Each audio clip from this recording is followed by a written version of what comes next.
Hello, everybody. This is podcast number 2 in the studio, home of Five Stones Productions and Sunday Music Group. And bonus of all bonuses, it's Easter Sunday. As you can tell, I'm Michael. And I'm Teresa, wearing my Easter bonnet. So happy Easter! This is our second podcast, and the name of our podcast is Faith to Stand. And we talked about that in our very first intro podcast of why it's called Faith to Stand. So look it up because we're not going to talk about that today. But what did we talk about at the end of the first podcast? You said and promised that you were going to record and release something, and we did. Oh, yeah. On our first podcast, that morning we had just done gospel choir for Black History Month. It was a medley that I put together, a mashup, like the youngins want to call it. But it was The Storm is Passing Over, plus 2 of my favorite gospel songs from the 90s. It was really powerful. And so look it up. We released it just only on YouTube, on our YouTube channel. And you can look it up under the Storm Medley. It's Teresa Taylor and the Psalm 33:3 Community Choir Storm Medley. You want to hear it. It's 100% amazing musicians, 100%. I played bass, so I'm one of the amazing musicians. There you go. Amazing. And 100% real singers, great singers. There's no AI involved. Zero. So listen to it. But hey, we want to do things differently today because last time he interviewed me and I talked a lot, and I'm like, this time you're talking a lot. So I'm going to interview him. Are you ready for that? Are you good? Yeah, I just disclaimer up front, I have had whatever it is going around. I'm at the end of about the third week of it. So if my voice starts to crack or I start coughing, just fair notice. But yes, I'm going to get on the horse and ride. Okay, let's do it. I was wanting to ask you, can you tell everybody about how a few years ago you almost lost your eyesight? You almost went blind. Can you tell everybody about that? Yeah, story? I was 55. Yeah, that was a while ago. I was 55, feeling fine, working out, doing all the good stuff. Went in for a little bit of physical, it was my time, and had a really high blood pressure reading. I think it was, I don't remember what it was, but they said, okay, it's cool, we'll send you some pills. We'll give you some pills, go take them. And I had no symptoms or anything, so nobody thought, nothing was weird. And they knew that I worked out and I walked everywhere and rode bikes and all that kind of stuff. So that night, I was... Or actually, it was the next morning. I was walking, and I noticed that there was a purple film. Like I was looking through purple haze, not that kind of purple haze, but you know what I mean. And I got kind of weirded out, so I called the nurse, and she said, "Hey, why don't you come in? We'll check you out. Come in the emergency room." And I did, and well, while I was there, I had a blood pressure spike of 260 over 180, which freaked everybody out. I didn't even know what that was. Okay, what does that mean? Well, I found out later that I probably should be dead. But when that happened, I had something called a retinal artery occlusion, and that's the artery behind your eye that feeds the blood vessels to your nerves in your eye. It had closed to protect the eye because the blood pressure was so high. Kind of like a stroke behind the eye, basically. That's what it was. And so what had happened was it had been down for 90 minutes, so some of the nerves started to die. And so they said, hey, let's put you in the ICU, put an IV in you. We just want to watch this eye. Don't worry about it. We just want to keep calm. And so they did. I was there. I was monitored and everything. The problem was these nerves never regenerated once they died. They said I had a chance 18 months if they didn't after that. So now it's been, 10 or 11 years? 11 years, oh my word. And so I am blind. I have peripheral on this side and a little bit on this side, but right in the middle is just black. There's nothing there. So I was upset. And, I'm like, well, I don't want to be on medication my whole life. So I went the weekend after I was in the hospital. I was within walking distance from the gym that I worked out at. So it was a little trail along a creek. It was kind of nice, and you walk across a big intersection to the gym. And so I was leaving, and I was standing at that big intersection on the sidewalk. Cars are going by. It's a big intersection, lights and everything. And I said, okay, God, I don't want to be on medication my whole life, so I want to know what I can do to help lower my blood pressure. And I heard Aikido is good for that, so I'm going to go home and look it up on the internet, help me out. And right before I stepped off the curb to go across and onto the path along the creek, this voice, loud, just like this, said, hey, talk to him. Just like that, like somebody was standing next to me, but there was nobody around. Wow. So I look around, and I turn all the way around, and just as I turn around, this person walks out of the gym, and he squints into the sun, he puts his sunglasses on, and he starts walking down the sidewalk the opposite way that I'm going. And I said, him? And I said, yeah, him. Okay. Before I chickened out, all right, this is crazy, but before I chickened out, I took off running, and I walked up behind him. I didn't want to, scare him. And I said, excuse me, sir, I have a little story to tell you. So I told him about my eye. I told him that I was going home to look up Aikido studios, and I asked God to point one out to me. And I heard this voice said, talk to him. And I said, when I turned around, you're the guy who walked out the door. And he started laughing at me. And I thought, oh, great, he thinks I'm crazy. I told him right up, I said, you might think I'm crazy telling this story. I started out that way, so... And he sticks out his hand, and I shook his hand, and he goes, that story's great. He says, I happen to be a 6th degree Aikido master. He said, and after hearing that story, he said, I'll train you for free. Well, not only was he a 6th degree Aikido master, this man also wrote, I believe it's called Shrike. The acronym is called Shrike. It's a manual that he wrote for the SEAL Team 6 Red Team, the one that went in and got Osama bin Laden. It's when they come into a room and they are unable to raise their weapons before somebody attacks them. And so it's close quarters, hand-to-hand combat that you instantly basically kill somebody with your hands. Or whatever weapon you have, knife, whatever, or mostly just hands because you don't have time to get a knife. And he also wrote the training manual for the FBI, the guys who train the FBI in close quarter combat. So I went into my first lesson, and he's looking at me. He says, "How old are you?" I said, 55. And I said, "Hey, I'm not teaching you Aikido." And I said, "What?"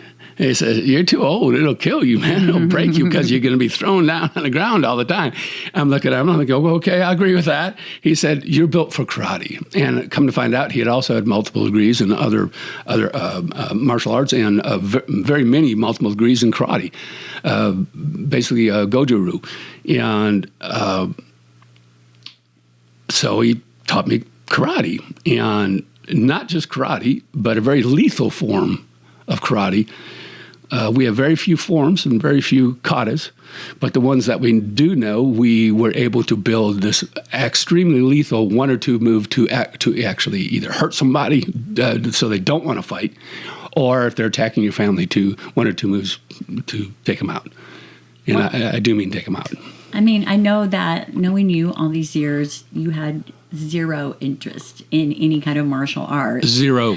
So how did starting this training and working every week so hard and all your classes, yeah, four times a week. How did that change your life? It was 90 minutes, 4 times a week. It didn't change my life at first. In fact, I didn't like it at all.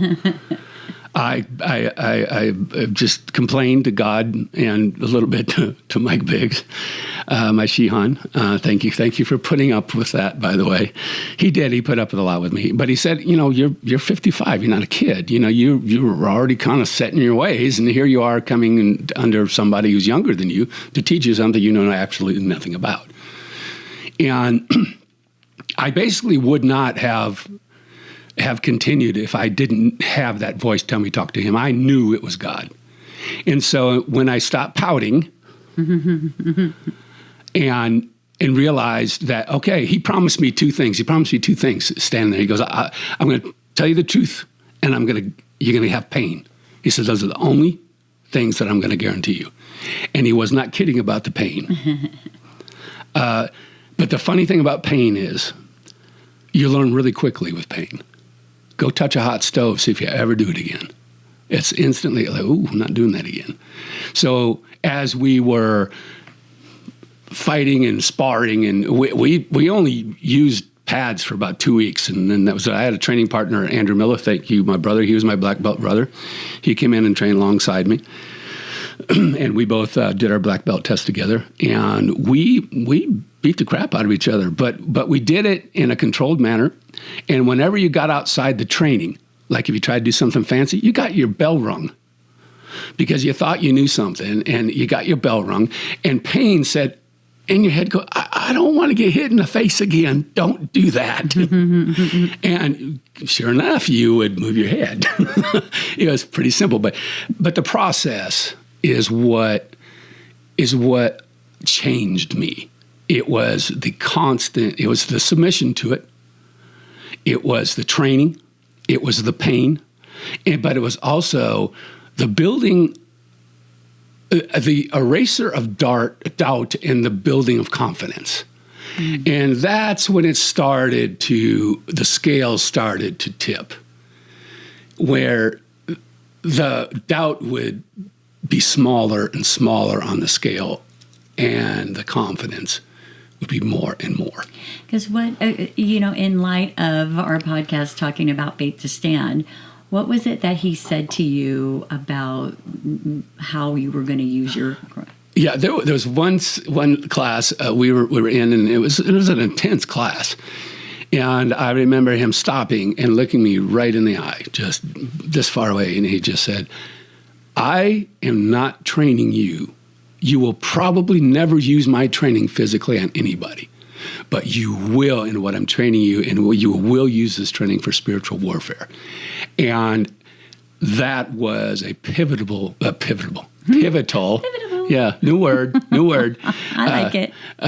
Moment in my training, because it was not only applicable in the physical realm, it started to be applicable in the spiritual realm.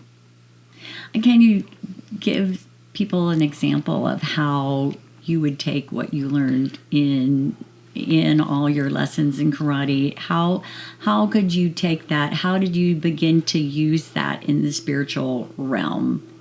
Knowing our background, being raised in church and many years, and having been pastors and everything that we had been through, like how did that change the way that you prayed? Or tell people about that.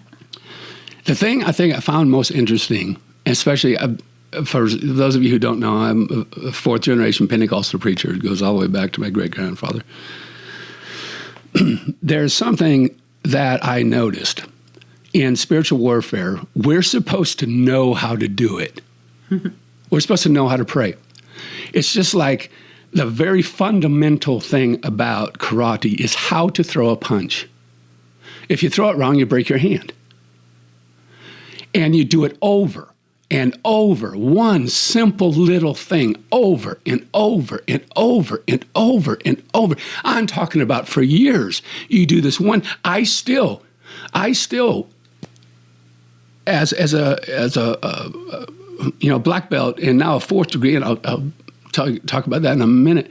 I still practice hitting a surface with these two knuckles, because if you just turn it a little bit and you hit something, you break your hand.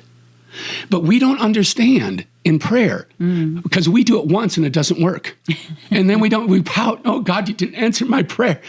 Instead of trying and honing and honing and honing and honing that prayer and honing that prayer and praying until you start seeing damage done, not to you, but to the opponent. That's what we all miss in spiritual warfare. We think, "Oh, we got it all. We just going to draw our sword and hack everybody to death." I'll put on my armor and I'm good. Yeah, I'm going to put on my armor of God and I'm going to go. Yeah, we tried that. We came here to start a church in 1986.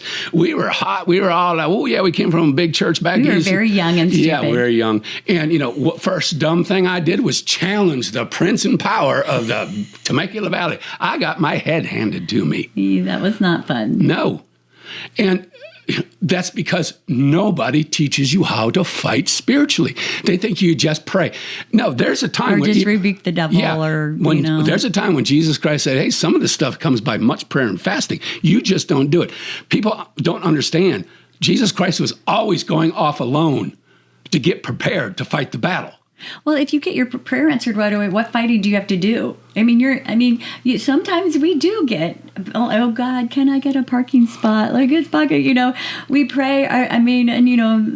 Jesus said pray about everything. It doesn't matter. But sometimes we do get our prayers answered pretty easily. And we're like, oh yeah. Sometimes the battle is not, God will say, hey, this is my battle. Yeah. I got this one. Yeah. But I think sometimes we're just wussy. But sometimes you got to pick up the stone. He said, ask and keep on asking, knock and keep on knocking. And that's where the battle is. How long do you think it took for David to learn how to do a sling? Enough to, on the run, with somebody trying to kill him, throw a stone and kill a giant. He just didn't pick up a piece of leather and put a rock in it and throw it at the giant. No, he honed his skill. We forget that. We get all wussy. Oh, dear Jesus, come quickly because I can't take it anymore. What? And everybody else that you were supposed to stand in the gap and pray for suffers because you're weak. The kingdom of heaven is violence, and the violence taken by force. And that's where it comes. We forget about worship. Yes, preaching the word of God is what it's all about. The word is powerful. But if the ground is hard, let me interview you for a minute. You have a little thing about the seed and the ground. Could you explain that? And then I'll come back to what I was about to say. Oh, yeah. I was having a meeting with someone who was probably before Christmas, was asking for my input for their worship team. And I was talking about how, and we talk about it a lot, like how worship is plowing the ground the ground for the word. And I'm just talking, and all of a sudden I just had like another one of those light bulb moments, like, and I was just like, well, Jesus, we know the parable of the sower, right? The different kinds of ground, but Jesus never said you couldn't change the ground. Yep. It was like, whoa, wait a minute. I had never heard anybody ever talk about that or preach on it or teach a lesson on it. It's always like, well, you identify the kind of ground, and everybody, whoever's heart, who doesn't ever have good soil, then, too bad for you. Too bad. The weeds are going to choke you out. Sorry. But that's what you brought to mind. Yeah. But it's like, he basically said to me, I never said you couldn't change the ground. It's the worship that plows the ground, that it turns that soil. It gets rid of the weeds. It gets rid of the stone. It gets rid of all the stuff that's growing up and to choke it out, so that the seed of the word can come into good ground. It's the worship that creates good ground in the heart. And that gets us into other ways about, like, how do you worship? And we're not going to talk about that today, because maybe we'll talk about it next time. But there's a whole other thing that I just feel that a lot of times the anointing is just not there for a variety of reasons. Let's bring it back around. We were talking about violence. We were talking about plowing. And we were talking about worship and the warfare of worship. And what Teresa was saying is plowing is very, very violent. Everything that's in the ground gets turned over, killed, wiped out, and becomes part of the soil. So it's very violent. The kingdom of heaven is violent. The violent taketh by force. We wrestle not against flesh and blood, but against principalities and powers and rulers in high places. And the thing that happens when you get good, what I mean by good, you train in spiritual warfare. And I'm not talking about, these little bitty prayers. I'm talking about ones that you stand your ground for your family, you stand your ground for your friends, you stand your ground for yourself. And you understand that when you do this, that little voice in your head that says, you don't deserve this, you can't do this, nobody's going to listen to you, you're too weak. Look at you, all the stuff that you did. Why would anybody, the accuser comes in your head.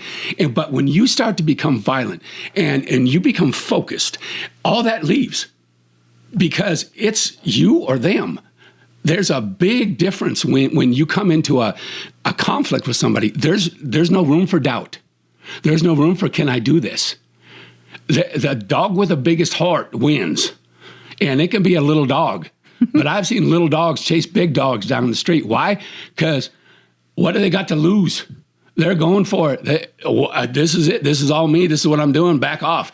And we have to understand, no doubt, we don't need it. It's Jesus Christ in us. It's his power. It's his authority.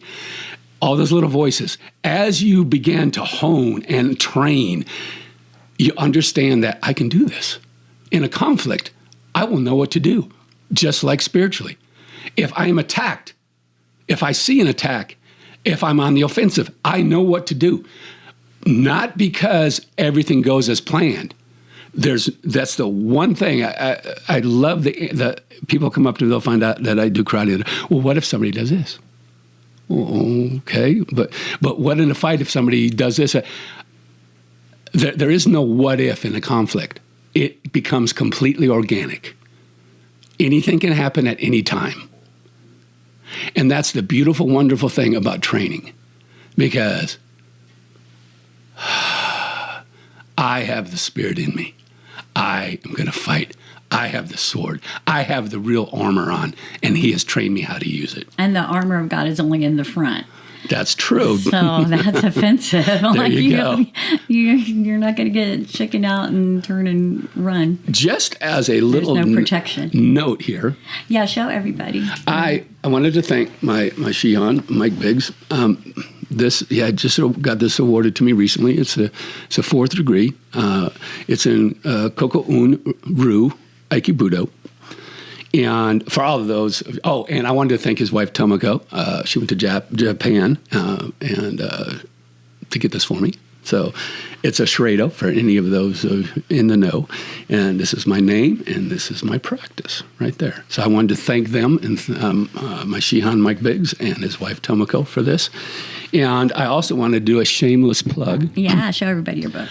If you want to know anything about my process from meeting Mr. Biggs all the way to my black belt and beyond. This is called the Reluctant Senpai, which I was. I was his senpai, but I also didn't want to do it. Senpai. Yes, Senpai, and it's called The Art of Ending Well. And where can you find it? And you can, just go to Amazon Books. There it is. And you can also get the ebook there. And it's written by Michael R. Taylor. That's me. So enjoy it. Really it is. It's a fun really read. It's easy. It's kind of more tiny. You can read it. You can fast. see. Yeah, it's very small. But good. Yeah, lots of power packed in it. So thank you, Shihan, and thank you for believing in me. And my black belt brother Andrew Miller, who went through the process with me, and thank God for putting us all together, because it has really helped me understand who I am. Yeah, it changed you totally. Yes. Yeah, and who would have thought? It's like nobody's saying that now everybody has to go do martial arts. No. It's just that's the thing. It's just like that was what you needed. Yes.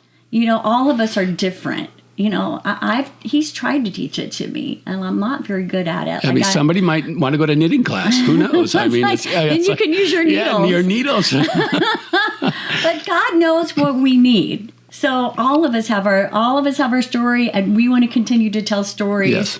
And we're going to let you go, but we're going to see you really soon. We've got great guests. Check out the Storm medley. You will not regret that. That was so much fun. And if you like gospel music at all, you will just enjoy that. And she got a standing ovation in both services. They all jumped up, screamed, and hollered. So there you go.